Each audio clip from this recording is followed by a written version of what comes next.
இப்ப டெட்ராக்ஸோட முக்கியமானது என்னன்னா 4 வகையான சிலந்தி பேன் வகைகளையும் கொள்ளுது. இந்த 3 வகையான ஸ்டேஜ், அது முட்டை, தாய்ப்பூச்சி, இளம்பூச்சி, இந்த 3 ஸ்டேஜ்லயுமே கொள்ளுது, கண்ட்ரோல் பண்ணுது.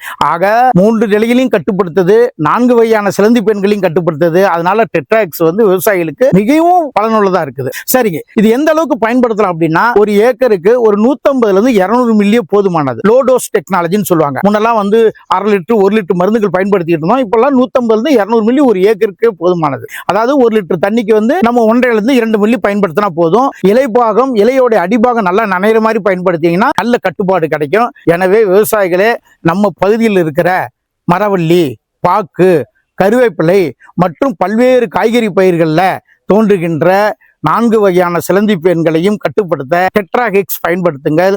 இந்த டெட்ராஹெக்ஸ் பயன்படுத்துவதனால் நீண்ட நாள் பாதுகாப்பு கிடைக்கிறது, தரமான மகசூல் கிடைக்கிறது. அது மட்டும் இல்லாம இது இன்னொரு கேள்வி என்னன்னா, பொதுவா இந்த மருந்துகள் மற்ற மருந்துகளோட கலந்து தெளிக்கலாம்னா தாராளமா கலந்து தெளிக்கலாம் டெட்ராஹெக்ஸ். எனவே டெட்ராஹெக்ஸ் பயன்படுத்துங்கள். சிலந்தி பேன் உங்கள் பயிர்களை காப்பாற்றுங்கள்.